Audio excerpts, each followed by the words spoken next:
Hello, everyone, and welcome to another episode of The Robots Are Coming. And today we will be interviewing Professor Adriana Z. Robertson, Donald N. Pritzker, Professor of Business Law at the University of Chicago Law School.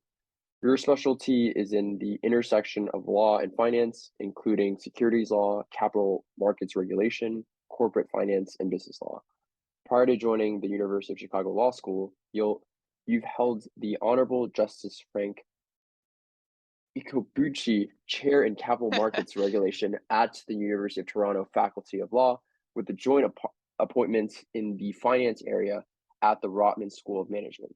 In the autumn quarter of 2019, you were the Daniel R. Fischel and Sylvia M. Neal Distinguished Visiting Assistant Professor of Law at the University of Chicago Law School.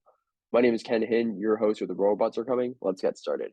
So before we begin, I'd like to ask all my guests, could we first start with how you got started during your undergrad all the way to where you are now in your career?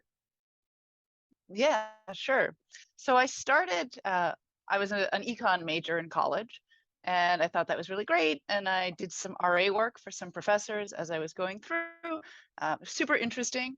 But as I was doing that, it became clear to me that I did not want to, become an econ professor myself. It was very interesting, but a little bit too, let's say, theoretical for my Right. taste. So I did what a lot of students do when they don't really know what to do after college. I went to law school.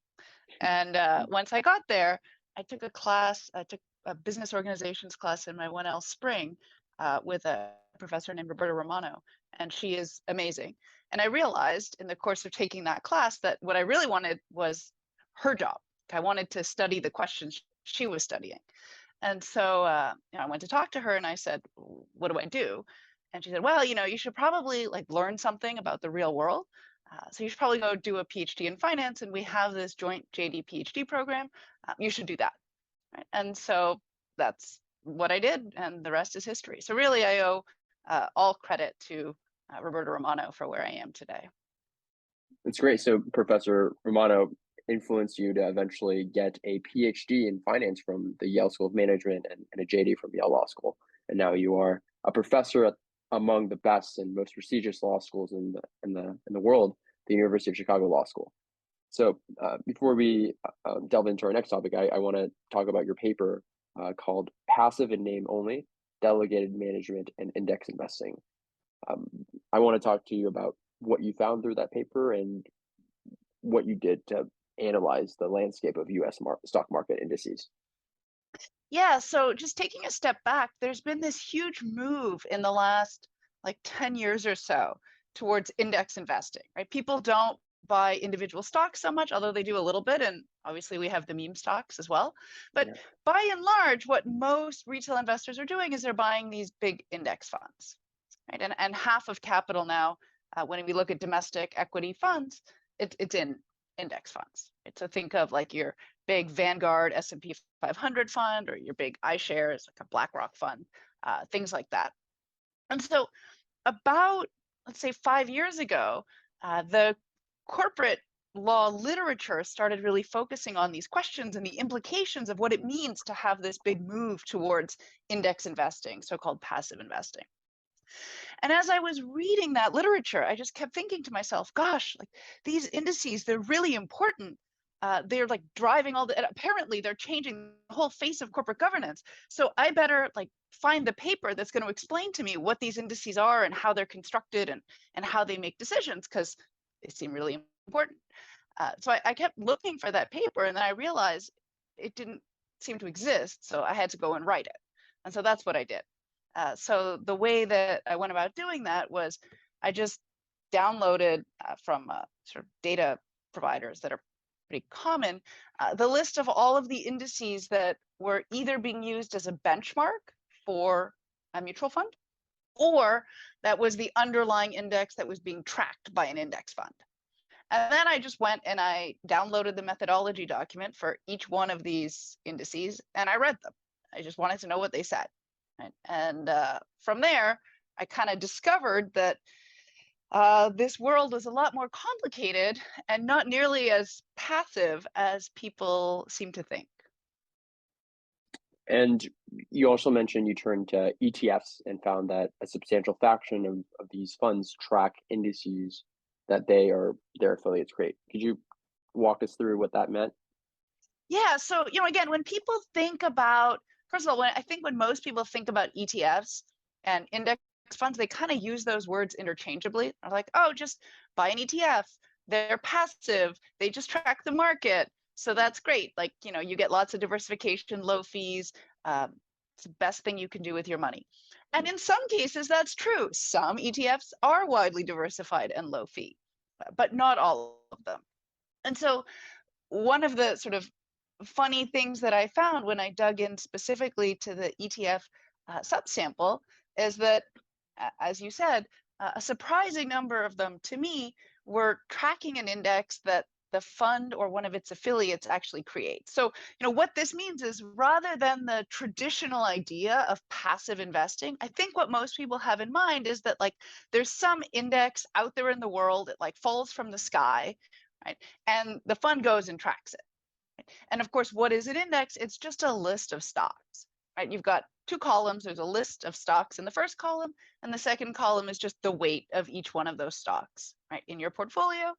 And that falls from the sky. The fund goes and tracks it, and therefore it's sort of passive. When the fund itself or one of its affiliates is creating the index, well, then that's essentially like my right hand makes the list and my left hand tracks the list, and I'm going to call that passive. Right, so that's really weird. It's hard to come up with a conception of passive that would be consistent with that.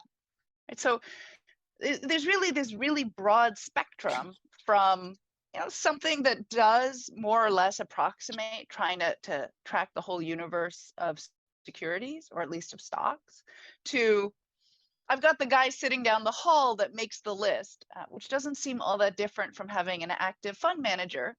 Right? The difference is, does he sit down the hall or does he sit in my office? Not clear why, from an investor's perspective, that should matter very much. And I'm curious to ultimately what your paper uh, ultimately shed light on the financial markets and what implications it may have for investor protection.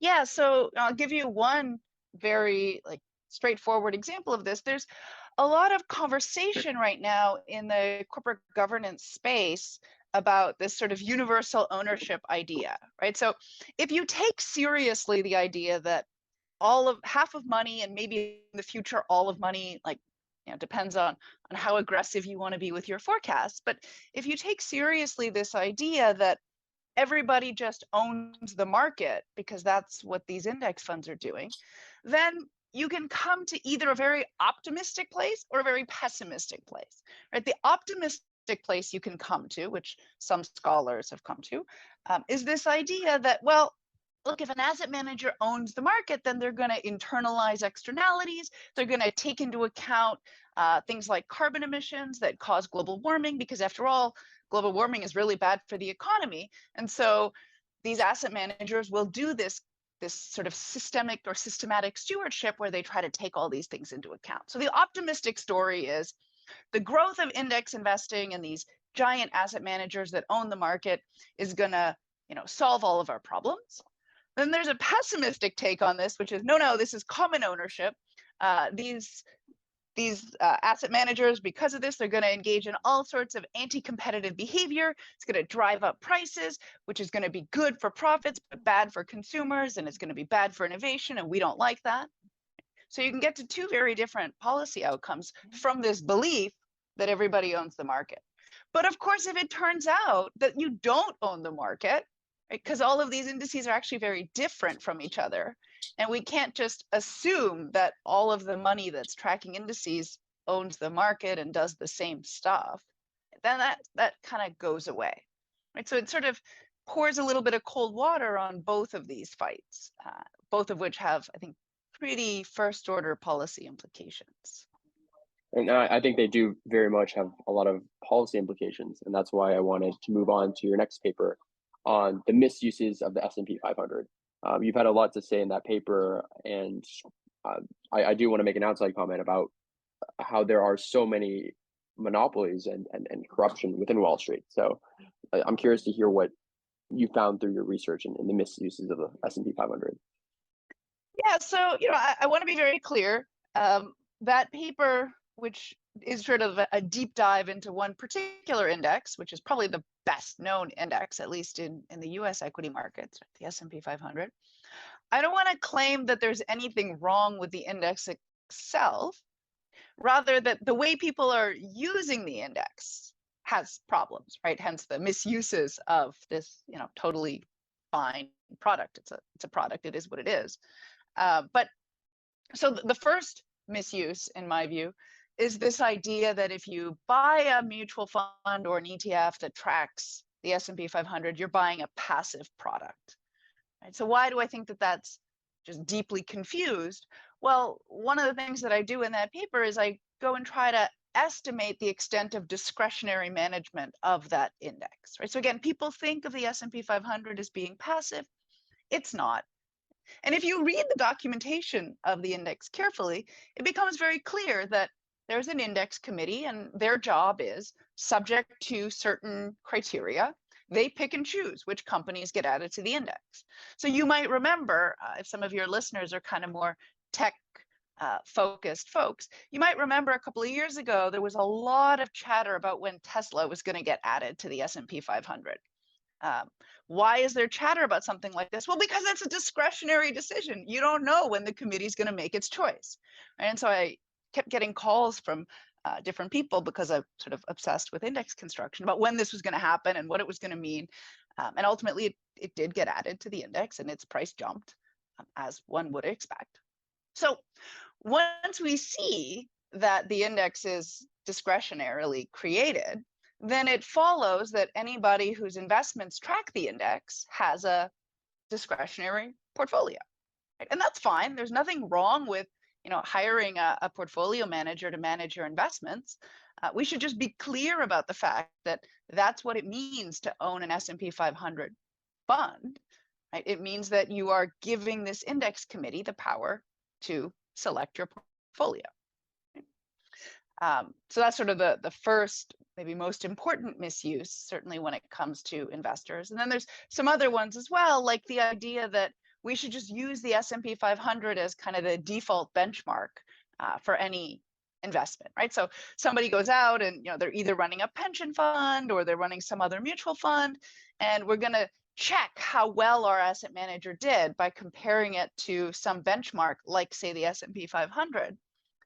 Well, there's a problem with that, which is it's not clear why you should be comparing yourself to this one particular discretionary portfolio when, who knows if your risk profile is the same. Who knows? I mean, it might be right, but more likely it's not. And then, of course, the same thing goes for companies themselves. Right? So the idea that companies that are on the index are required to disclose their performance relative to the index, in the form SK requires it, is just a bizarre and puzzling thing to do. And I try to show empirically why that doesn't make a whole lot of sense. And I know in your paper you propose changes to current regulatory regimes to correct these misuses. Could you walk us through what, let's say, the executive branch should do, the legislature should do, and how what next steps we should be doing? So some of the stuff can be done just through, executive through rulemaking at the Securities and Exchange Commission, the SEC. So, right now there's a requirement that mutual funds disclose their performance relative to an appropriate broad-based securities index, and the overwhelmingly most popular choice is the S&P 500. You could just get rid of that. Right? There are alternative ways to look at performance, and I think technology can actually help with that. And of course, the same is true for this requirement that companies disclose their performance relative to the index if they're on the index. I mean, you just get rid of that. So that simple rulemaking at the agency level could deal with that. There's also a more interesting question, I think, from my perspective, about this idea more broadly about passive investing. First of all, should we allow funds to use the word passive at all? I'm of the view that we shouldn't. because after all, somebody is still making the index. It doesn't just fall out of the sky, and making an index involves an exercise of discretion. And so to me, it's sort of misleading to use that phrase. It's so poorly defined. And I would say it's so poorly defined that it is effectively meaningless, and is much more likely to obscure than it is to enlighten investors. And then on top of that, when we think about these sort of more specialized indices, so closer to either the affiliates, right, that make the index that an ETF tracks, or even just a specialized index that I write about in the passive in name only paper. A colleague and I wrote a separate follow-up paper where we argued that actually those indices, specialized indices, they're not just similar to investment advisors, they are investment advisors under the securities law. So if you just look at the statute and you look at the precedents and you look at all of the other stuff, other law, right, whether it be agency commentary, judicial decisions and the like, they just satisfy the definition of investment advisor. So a pretty simple solution there is that we think the SEC should, start doing that. That's probably going to require some tailored rulemaking on the Commission's part. I'm delighted to say that this summer, the SEC actually did put out a request for comment about index providers to solicit feedback from the industry and others about how it could go about doing that and what that might look like. So there might be movement on that front at some point, but they have a very busy agenda, so it's hard to know. From your perspective, Professor Robertson, what do you think companies and industries, whether it's in tech or companies around the country, how will they respond to that comment from the SEC? Well, the comment letters are online, so anybody who wants to read them can read them. It may not surprise you to learn that industries very often do not want to be regulated. And so, look, I think it is certainly fair to say that what an index is providing to a mutual fund is not the full suite of advisory services that you might expect from, an investment advisor. If you go down the street to somebody who's got their shingle and you ask them to manage your portfolio for them. I'm not sure that's a reason to ignore the fact that they still satisfy the basic requirements, and there are still these potential risks for investors. And another way to think about it is, look, if we're not worried that the folks that are picking the portfolios that mutual funds are tracking, if we're not worried about that because we think there are other guardrails in place, then I don't understand why we're regulating this for active mutual funds and not for the sort of passive, scare quotes, index funds, right? Either this is useful and helping investors or it's not. But what I find really odd is this mismatch and the fact that right now we treat them differently, even though the activities are identical. I also want to move on to another paper that you wrote called Advisors by Another Name that you wrote in 2021 in collaboration with Professor Mahoney of UVA School of Law. And in that paper, you talk about the rise of index funds reshaping the modern American capital markets. And I'm curious what you argued in that paper and what you found out. Yeah, so that's the one. That's the paper I was just talking about, where we go through the law and the precedents, and we say, hence the title, Advisors by Another Name. It's not that they are like advisors; it's that they are advisors. And so we don't. No, this is convenient, though. You see, this is convenient because it means that Congress doesn't have to pass a new law. As I'm sure you know, it is very difficult for Congress to pass laws because there's all sorts of, well, now we've got an election coming up. Anyway, Congress is very busy. But it is easier, still not super easy, but easier for an agency to take action on the basis of existing law. And so once we understand that actually the current Advisors Act allows and arguably even kind of requires the SEC to take action in this area, then that is much more, well, it makes me much more hopeful that we can get progress on this.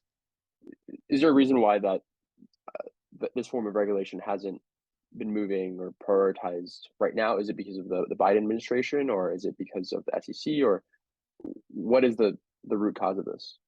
Yeah, so I mean, I don't think it's a Biden administration, and I don't think I don't want to blame anyone. I think really what happened was this was a very gradual development over like 40, 50 years. So index funds first started, sort of first inkling of them in like the 1970s, and they grew really gradually.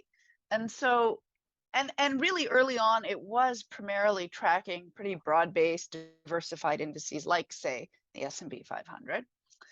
And it was only over, in the last 10, 15 years, maybe or so, much more recently that we got this explosion in these very specialized indices, right? So now what is increasingly happening is rather than there being some index out there in the world that, a fund goes and tracks, I come to you, I'm a mutual fund, sponsor, and I come to you and I say, hey, Ken, I'd really like for you to make an index for me with the following characteristics.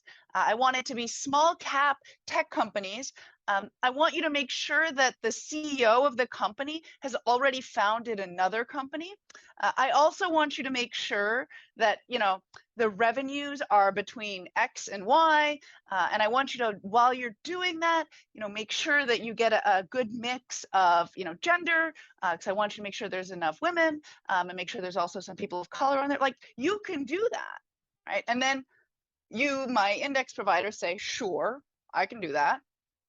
You write down this list of companies that meet those criteria, and then I pay you a licensing fee, and I have my mutual fund track your index, right?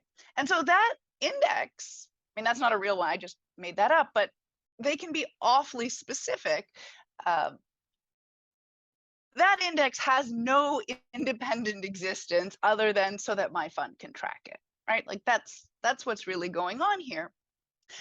And that's something that's relatively new, right? Relatively new development. And so it's not the commission's fault that the rules that they've been working from, right? It takes time for these things to catch up sometimes, let me put it that way. And so what I have been trying to do in these papers, in the one you mentioned, and even in some of the other ones we've been talking about, like passive and name only and the misuses of the S&P 500, is just sort of like jog people a little bit to say, hey, your preconceptions about how these things work, because it is maybe how they used to be, or maybe it just wasn't worth thinking about it that much because it wasn't that important, right? The market has changed. This has become really important for us to understand kind of deeply. And once we do that, we realize that some of our status quo rules don't make as much sense anymore, and we should update based on that. And now, it is true that the current SEC has a very busy regulatory agenda. They've got all sorts of things they're trying to tackle. So, I don't know if this is ultimately going to make the cut, but I was certainly heartened to see that it did make it at least as far as a request for comment. I do agree that the landscape of corporate or securities laws has changed, and I do want to talk about another paper that you wrote called "Hidden Agendas in Shareholder Voting," and that there's a claim that was made that it says, "quote Nothing in either corporate or securities law requires companies to notify investors what they will be voting on before the record date for a shareholder meeting."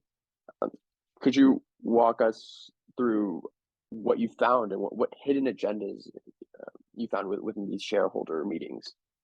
Yeah, sure. So that was a super fun paper that I wrote with my friend Scott Hurst, who's at BU. And so, an important fact about corporate law is that the main mechanism for corporate governance is shareholder voting, right? Just like we think about democracy, this is like not a perfect analogy, but it's the closest thing we've got. We have elections. We vote for, who's going to be our representatives and who's going to be, the president and so on, all the way down to the local level. And we have a sort of an analogy to this in corporate governance. There is an annual meeting where shareholders vote They elect the board of directors, and then it's the board of directors' job to hire the CEO and pay the CEO, and then the CEO hires the rest of the executives and they run the company. And so in some ways it's analogous to what we see in the political space. And just like in a, say, congressional election, there's a voter registration deadline, right? You have to register to vote at a certain point, and if you miss the deadline, in some states that's it, and in other states, you can register a day of. But anyway, it gets complicated. When it comes to shareholder voting, there's something called the record date. And the record date is a bit like the voter registration deadline. You have to own the shares on the record date in order to be eligible to vote at the annual meeting. And there's a time gap of several weeks between the record date and the meeting date. And so it turns out that companies are not required to disclose the agenda, right, for the meeting. So you can think of that as like the ballot items. Right? If you live in California, you have all of these, referenda questions, all of these ballot items. It's like not knowing what's going to be on the ballot at the time you have to go and register to vote. Right? So you might say, well, am I going to bother registering to vote or not? I don't even know what's on the agenda. Maybe it's not worth my time. Right? Now you might say, well, that's bad. Everybody should just register anyway because voting's important. What are you doing not registering to vote just because you don't see the agenda? Well, it turns out that a lot of big mutual funds, so now we're back to talking about these big asset managers, they engage in what's called share lending. Right? They lend out the shares in the portfolio to earn some extra income.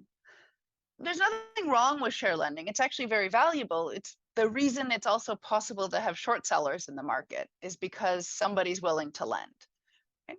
And so all of this comes together to mean that asset managers, at the time they have to decide if they want to recall or lend their shares, they don't know what they're going to be voting on yet. Right? Why is that? Well, because it turns out share lending is a misnomer. It's not a loan at all. You've actually sold the share and you have to get it back. Right? So the punchline of all of this is that investors don't know at the time they have to make this decision what they're going to be voting on. That's a problem, we think, because if we think corporate governance is important, then parties should know what they're voting on. And this, by the way, is also tied up in one of these old sort of anachronistic views of the market. So just a fun anecdote, I was telling a friend of mine about this paper and this project, and he's a guy who works in the real world. His job is to draft these things for a public company. And I said to him, this is really weird, right? Like the agenda should be known in advance. And he looked at me and he said, Adri, how do you want us to send these out before we know who to send it to? Because the whole point of the record date is to figure out who's entitled to vote.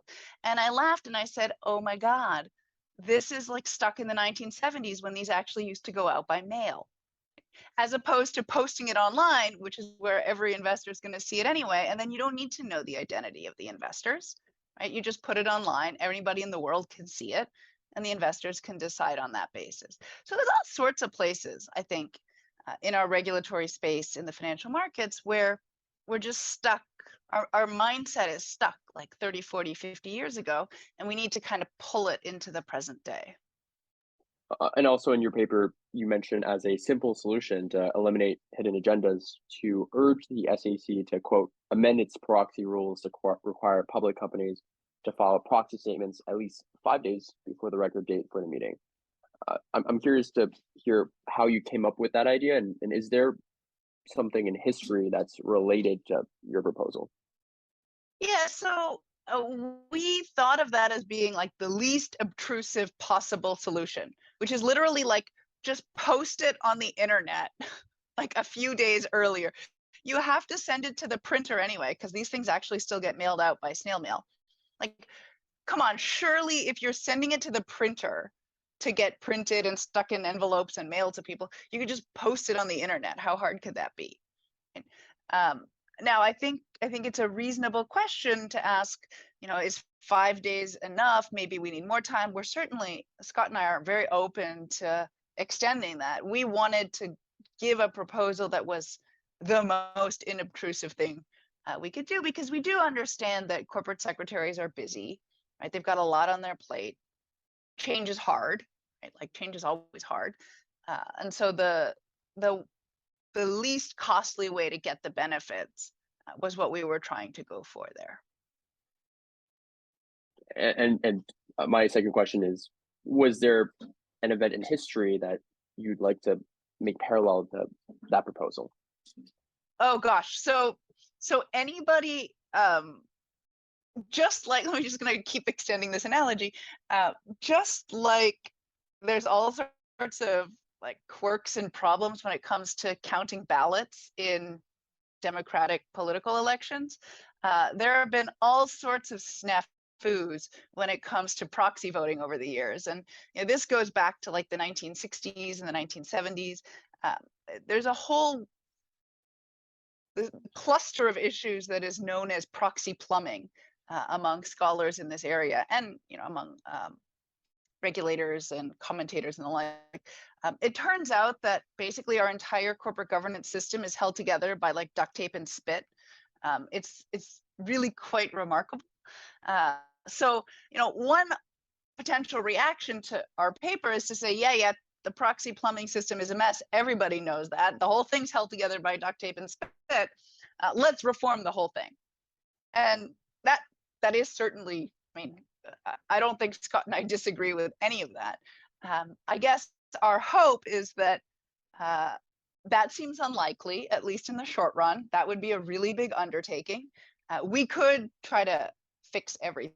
But in the meantime, maybe we can just do this one small patch, right? To try to paper over this particular problem, because we do think that it's a pretty low cost. It's like adding 13 words to an existing rule. It's like post the thing online, like a couple of days early. It's not that hard. Maybe we can do this whole patch thing. And then later we can think about doing version 2.0 of, proxy plumbing, because right now it is a bit tenuous.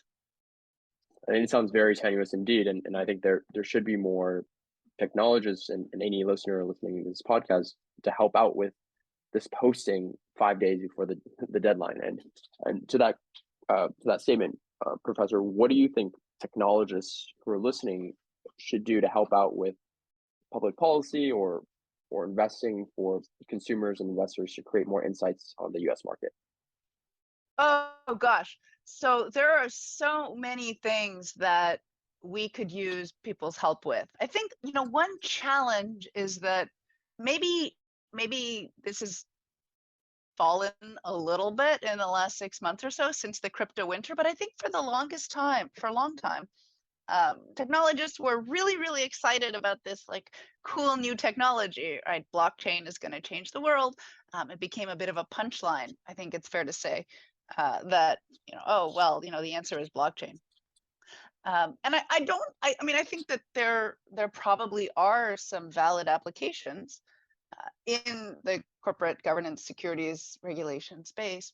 But what I think would be really the most valuable would be to sit down and actually try to talk to the people working in this space right now. So something that I find really valuable as an academic is to talk to like corporate secretaries and to talk to asset managers and to like understanding where people are coming from and what is it that is holding back these improvements today. Because these are really smart people that generally also want the system to work efficiently. They just are operating with constraints. And they're worried that because so many things are sort of is like a Rube Goldberg machine going on. It's like sometimes you move this one little thing and it actually has really important implications somewhere way on the other side of the board that you didn't notice. And sometimes I think both academics and technologists, we kind of want to gloss over those things and just say, no, I've got this great new solution that's going to come from on high. It's going to fix all the problems. Don't worry about that. You guys are just standing in the way. You're being intransigent, whatever. And Professor, you mentioned technologists should talk to policymakers about this. And what it seems to me is similar to what President Roosevelt did with John D. Rockefeller when the oil trusts were coming up and Roosevelt agreed to have a conversation with this oil giant. Maybe there should be the same thing with the 21st century, where the president agrees to talk with the big trusts of today. What do you think of that? And do you think that can be accomplished? Yeah, I don't know. I mean, that's not quite what I was getting at. Although, I mean, I guess, I guess it could be. I gotta say, antitrust is not my wheelhouse. What I had in mind was more kind of like individual people who are sort of steeped in this space and have all these great ideas about, ways to innovate.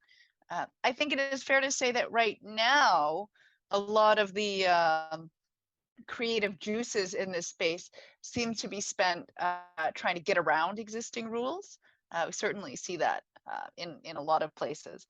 And it might be more productive to try to work together to make sure that the rules are shaped in a way that is sort of better for society as a whole going forward. I know that's sort of a Pollyanna-ish request, though, because there's just not that much money in it, as opposed to the money that can be made in other places. And with the rise of new technologies, as you mentioned, such as blockchain, quantum, and ways to better optimize the market system, what do you anticipate should be done in terms of public policy to maybe regulate some of these new technologies that are going to be popping up? It's interesting. I mean, the crypto space, I think, is still up for grabs. Is it going to end up with the SEC? Is it going to end up with the CFTC? Is it going to end up somewhere else entirely? What are we going to do with crypto exchanges? They seem a little bit different from, like a traditional stock exchange, like the New York Stock Exchange. What's going to happen to those? I think it's a really interesting area right now. And I do worry that to some extent folks are talking past each other. Not everyone, but some folks are. And there's a lot. I certainly noticed that on Twitter, there's sort of a lot of, let's say, more heat than light that sometimes emerges in these discussions. And I could see the same thing. There's a lot of polarization on social media websites, on Facebook, on Twitter, and the next era of social media, which is TikTok. So I definitely agree with that. And before we finally sign off on our interview, I wanted to ask you if you had any lasting words for technologists, public policymakers, and what you anticipate the future would look like, and also what papers and works that you have coming up that you'd like to share to our audience. Oh gosh, that old line, predictions are hard, especially about the future. Yeah. So I don't make predictions about the future, only about the past. Got it. That's a joke. Those aren't predictions. Okay. But I mean, look, the only thing I can say for sure is that the markets are always changing, and it's really, really hard to predict what's going to happen next. I think that we've seen some super interesting changes in the last decade or so. Simultaneously, the rise of these giant institutional investors, often associated with these big index funds, but also retail investors making a huge comeback, right, in the sort of meme stock space, but also just more generally when it comes to retail trading. Started with kind of Robinhood, but also in other places. And guessing what's going to happen next, gosh, I don't know. Another space that is clearly changing, but I don't know where it's going to land, is, of course, ESG. Right? So investors are increasingly concerned about environmental, social, and governance issues. I don't know where that's going to land. Right? There's a backlash right now against ESG. We'll see where it goes. I think it's a super interesting space. I think it's something that folks should be paying attention to. It's another place where I think thoughtful technology can actually help us when it comes to trying to see to what extent companies that are making environmental or social claims or promises to their investors, and to try to see if they're actually following through on those promises. I think that there could be some really interesting technological innovations that could help us with those problems. I would love to see what's going to happen on that front. But I guess we'll just have to talk again in 10 years and see what happens. Yeah, we'll see in 10 years, and hopefully the future is bright. And on that end, do you have any papers, works, or anything you'd like to share to our audience because both my audience and I would love to read your work. Oh, I got a bunch of projects on the go. I've got a couple of ESG related projects. There's one that's coming out shortly on aggregating ESG, how to think about, these promises at a fund level, since a lot of ESG promises are being made at the mutual fund level instead of individual company level. And then, some other projects related to, to ESG and corporate governance more broadly. More work on index funds, because I've always got more work on index funds. It's kind of like my first true love.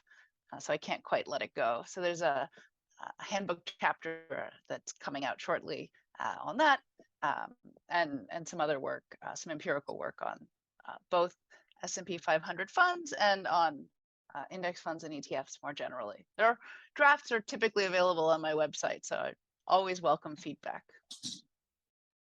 And we'll always give feedback and look at your works indeed. So thank you so much, Professor Robertson, for having this wonderful conversation. And thank you everyone for listening to this episode of The Robots Are Coming. Next time we'll have even more great professors like Professor Robertson here speaking on topics of corporate law, regulation, and entrepreneurship. So make sure you subscribe to The Robots Are Coming wherever you're listening to, and tell all your friends to do that as well. Thank you, Professor. Thank you.